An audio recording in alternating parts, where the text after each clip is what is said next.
O Instituto Federal de Santa Catarina apresenta Ondas da Ciência. Radioatividade. Você provavelmente já ouviu esta expressão relacionada a alguma aplicação como energia nuclear, radioterapia ou exames médicos. Muitos brasileiros conheceram esse termo quando ocorreu o maior desastre radioativo do Brasil. Foi em Goiânia, em 1987, que catadores de lixo viveram um dramático suspense. Além do desastre ocorrido no Brasil, houve outros que marcaram por sua proporção. O primeiro deles ocorreu em dia 26 de abril de 1986, na usina nuclear de Chernobyl. Após a explosão do reator, a usina liberou um alto teor de radiação que se espalhou sobre parte da Europa e da antiga União Soviética. Mais recentemente, outro desastre esteve estampado nas capas de jornais. Em 11 de março de 2011, a cidade de Fukushima foi surpreendida por um tsunami que causou uma pane nos sistemas de resfriamento dos reatores, que em seguida explodiram. Foi em 1896 que o cientista francês Henri Becquerel descobriu a radiação parecida com o que o engenheiro mecânico alemão Wilhelm Röntgen havia experimentado com seus tubos catódicos. Estes tubos são encontrados nas TVs convencionais para formar a imagem na tela. Mas não se preocupe, hoje as TVs de plasma e LCD usam outra tecnologia. Uma das histórias mais fascinantes da história da ciência é como o Becquerel descobriu a radioatividade. Ele descobriu primeiro porque ele era muito paciente. Por quê? Ele queria estudar o tipo de emissão que alguns cristais de urânio emitiam. Então, o que ele fez para isso? Ele embrulhou os cristais de urânio em uma espécie de filme fotográfico. Só que ele queria saber o que eles emitiam. Mas para eles emitirem, ele acreditava que eles tinham que absorver alguma fonte de energia. Ele optou por essa fonte de energia ser o Sol. Então, a experiência que ele bolou foi mais ou menos assim. Pegou esses cristais de urânio, embrulhou eles em filme fotográfico, isolou eles de qualquer forma de luz. E esperava um dia ensolarado, para botar no dia ensolarado, eles absorveriam a luz solar e emitiriam uma radiação que viraria a chapa fotográfica. Só que, por uma coincidência histórica, nessa época em Paris, não havia dias ensolarados. Então ele não conseguia fazer o experimento. Mas ele ficou muito impaciente para saber, então ele resolveu revelar as chapas fotográficas, mesmo sem ter levado elas para o Sol. E o que ele esperava ver? Esperava não ver nada. Porque, como não tinha nenhuma fonte de energia, os cristais de urânio não estavam emitindo nada. Só que tem uma grande surpresa. As chapas de urânio estavam reveladas com uma radiação da mesma espécie da radiação que o Roche tinha descoberto. Então, o que ele descobriu? Que esses cristais de urânio emitiam radiação espontaneamente. É uma característica interna deles. Então, estava descoberto o fenômeno da radioatividade. O que é o fenômeno da radioatividade?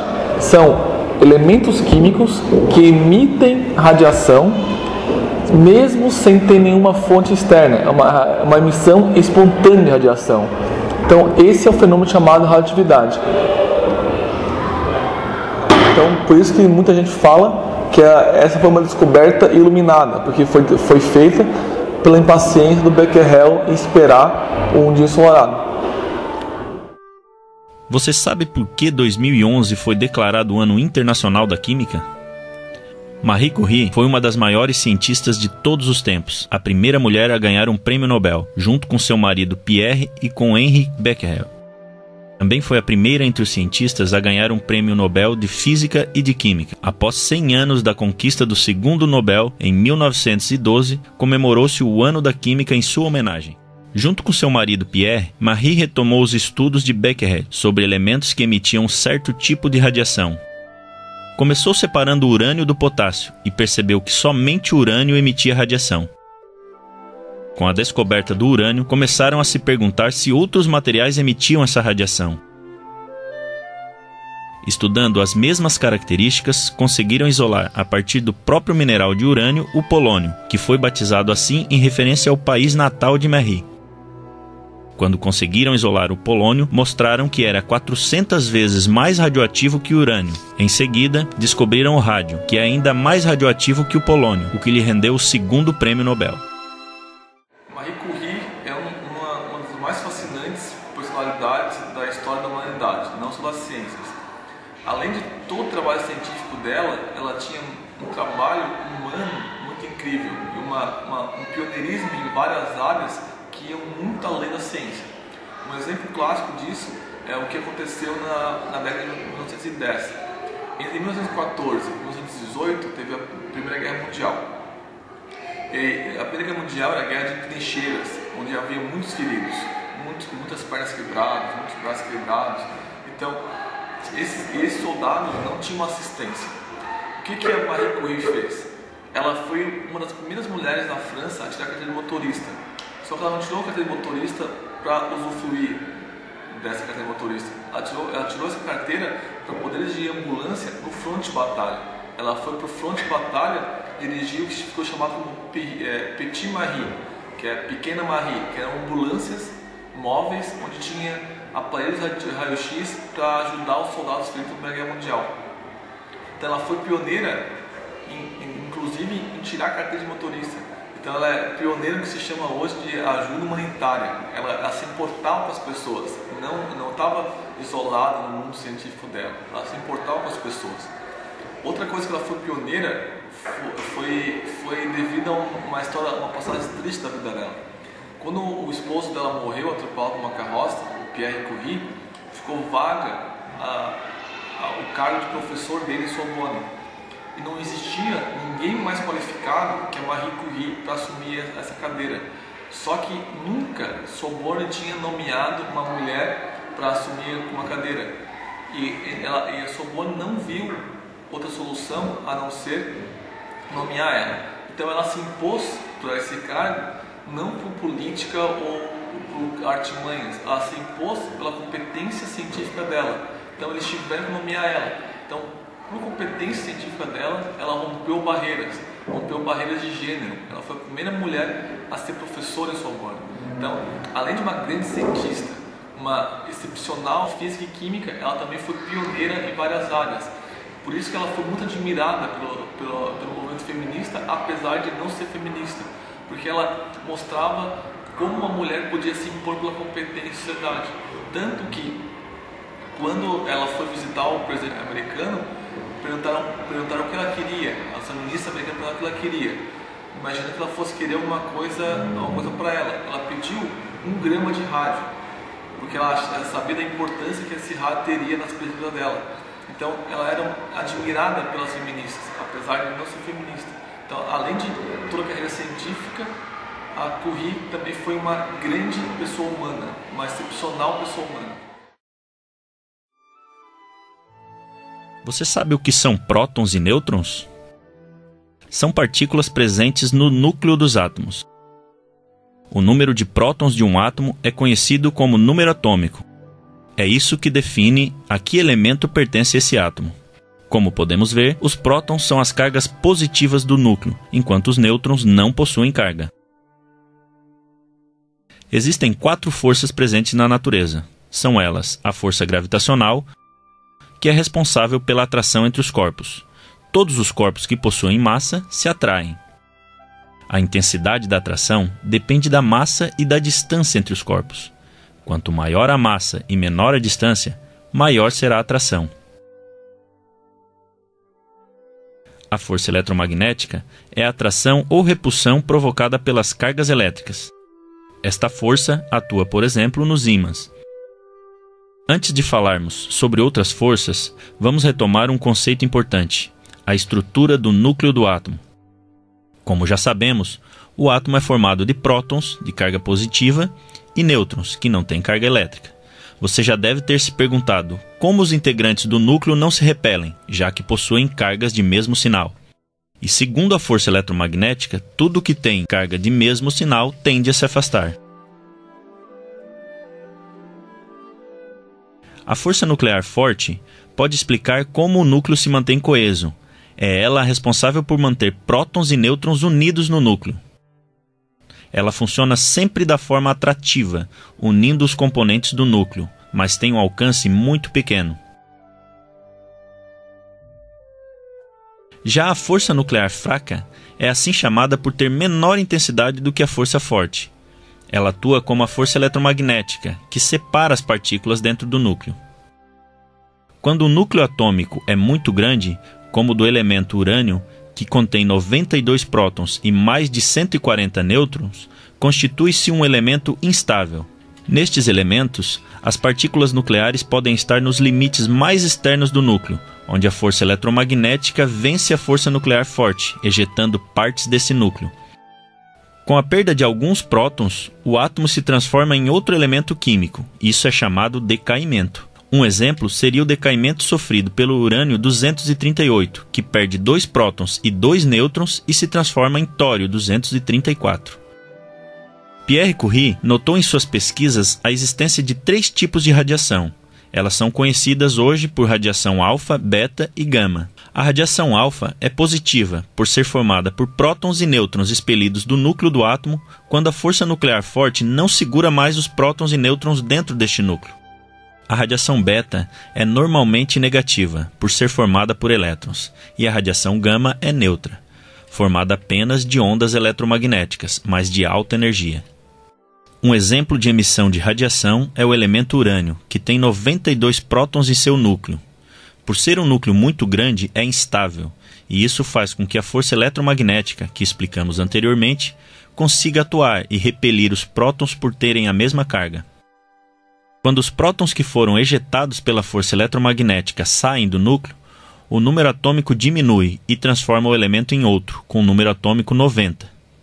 Este elemento é chamado tório, mas também por ser instável, vai emitir partículas e se transformar em outro elemento. Todos estes elementos instáveis decaem e se transformam em outros elementos, que muitas vezes também são radioativos e vão decaindo até se transformarem em uma variedade estável do chumbo. Ainda utilizando o exemplo do urânio, você conhecerá o conceito de isótopo. Isótopo é uma variedade de um elemento químico, ou seja, contém a mesma quantidade de prótons, que é o que define o elemento, mas tem diferentes números de nêutrons, fazendo com que os núcleos tenham massas diferentes. O urânio-235 e o urânio-238 são isótopos por terem o mesmo número de prótons, mas massas diferentes no núcleo, devido ao número de nêutrons diferente. 2 outros conceitos importantes são o de fusão e fissão nuclear. Como o próprio nome já diz, a fusão é a união de 2 ou mais átomos, formando apenas um, mas isso não ocorre facilmente. Para ocorrer, é necessária uma alta velocidade das partículas, que em seguida colidem. Encontraremos velocidade suficiente apenas em átomos muito pequenos, como os de hidrogênio, juntamente com altíssimas temperaturas, assim como as do Sol. O calor que recebemos todos os dias vem das fusões ocorridas no Sol, onde átomos de hidrogênio fundem-se, dando origem a átomos de hélio. A fissão nuclear é o processo inverso, onde o núcleo de um átomo se divide em núcleos menores, ocorrendo somente com átomos muito grandes e instáveis, como o urânio-235. O elemento instável recebe um bombardeio de nêutrons, que o fazem se agitar ainda mais. Esta agitação provoca uma reação imediata, fazendo com que o átomo se divida, dando origem a átomos menores. Estes 2 processos são muito conhecidos por uma forte emissão de energia, segundo a famosa equação da física moderna, onde a energia é igual à massa multiplicada pelo quadrado da velocidade da luz. Esta equação representa a massa que pode se transformar em energia. Numa bomba atômica, por exemplo, um nêutron se choca com o núcleo de um átomo de urânio em alta velocidade, provocando o processo de fissão nuclear e liberando grande quantidade de energia. Podemos encontrar algumas aplicações para as reações nucleares. As primeiras pesquisas para o desenvolvimento destas novas tecnologias foram realizadas através do projeto Manhattan, que tinha por finalidade a construção de bombas atômicas. Foi a partir destas pesquisas que se desenvolveram os estudos sobre este assunto. Hoje em dia, já temos algumas aplicações colocadas em prática e outras tantas a serem pesquisadas. Você sabia que se usa elementos radioativos para se produzir energia? No Brasil, isso já ocorre nas usinas nucleares de Angra 1 e Angra 2. Nestas usinas, a energia emitida pela reação de fissão se transforma em energia térmica, que aquece a água de um tanque. Esta água produz um vapor. Este vapor, a alta pressão, é capaz de fazer as turbinas girarem, produzindo energia. Mas que elementos são usados para estas reações? Principalmente o urânio e o polônio.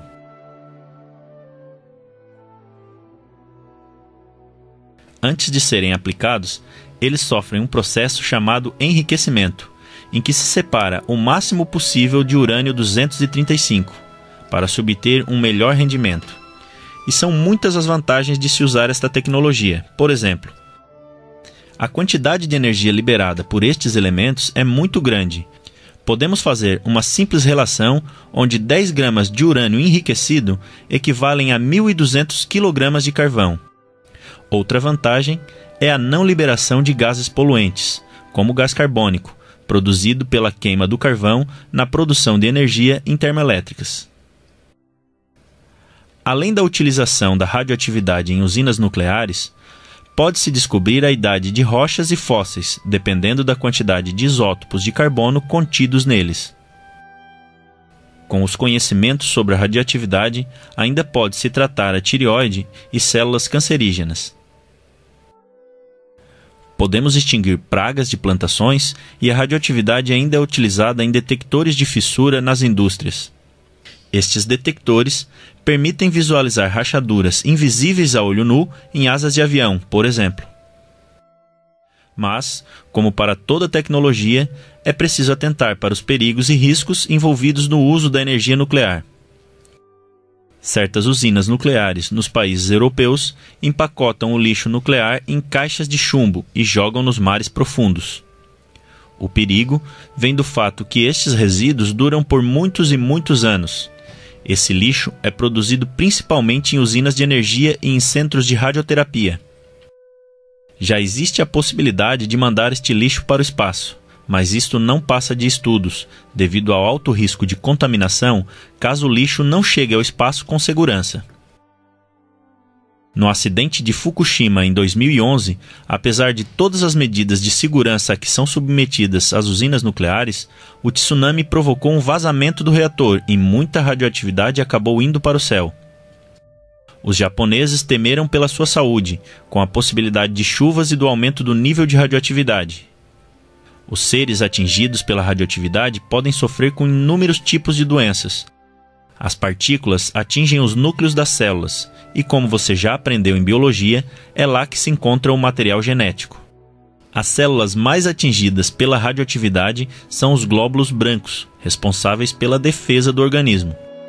É devido a isso que a radioatividade pode alterar um ser fisicamente, causando mutação e diversos tipos de câncer.